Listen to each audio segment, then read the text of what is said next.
This leads to another question that I got in both of my European presentations. It goes like this.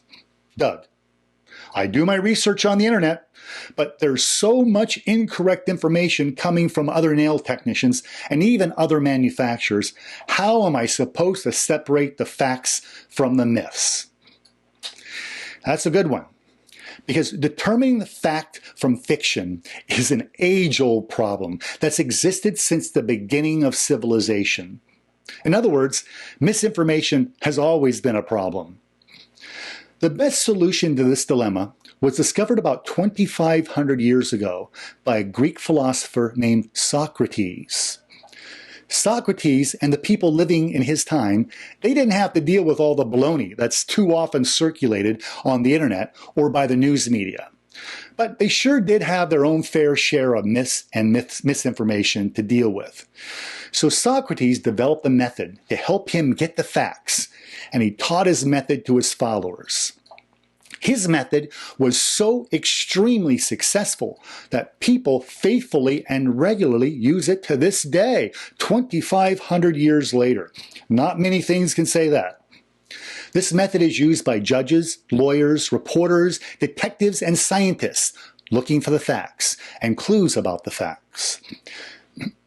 Anyone can use this method, not just these people, because it's very simple, yet it's highly effective. Socrates' method can be boiled down to just these two words: question, answers. Yes, it's that simple. You just have to question answers. Don't just accept what you're told.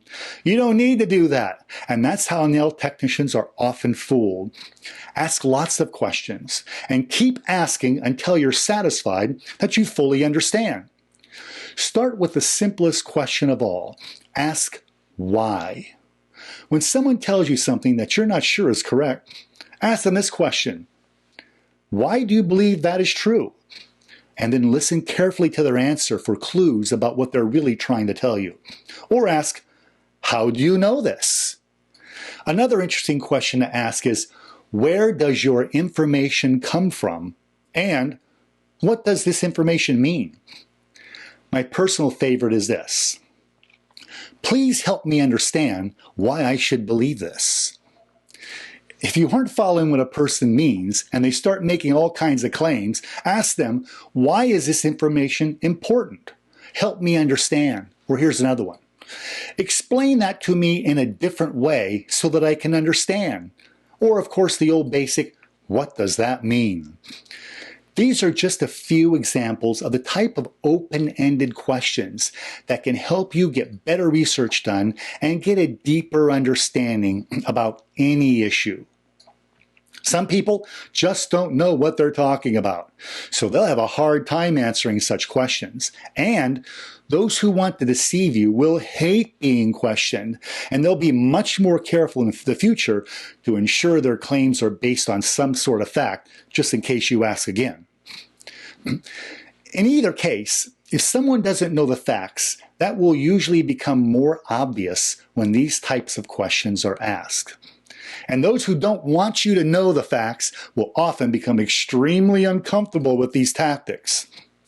When people ask me questions or question what I say, I love it.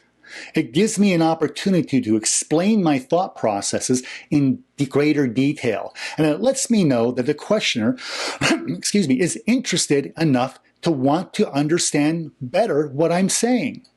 To me, questions provide an opportunity to provide more detailed information, which I always appreciate. So don't stop asking why and how until you get to the root of the issue and feel you understand the facts.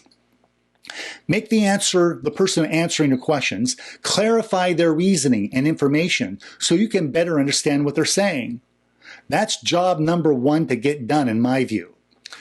Now, some don't know why they believe what they believe. They just do.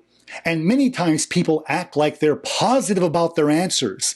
But if you use this technique, you learn that typically there's more than one correct answer. And oftentimes, there may have no clear answer at all. Don't just accept what you hear and read, and don't look at the headlines and expect you know the facts. Headlines are often intended to fool people, since those writing the headlines know that many won't take the time to read the article, and most won't question the information just because they don't know what to ask. Many are afraid to ask questions, but now that you know some of the tricks used by professionals who ask questions for a living, you'll find that it's much easier to do than you imagine. Now take the time to question answers. You'll be wiser if you do. It's pretty easy to do, but like anything, it takes practice. So dig in and don't give up until you get the answers to your questions.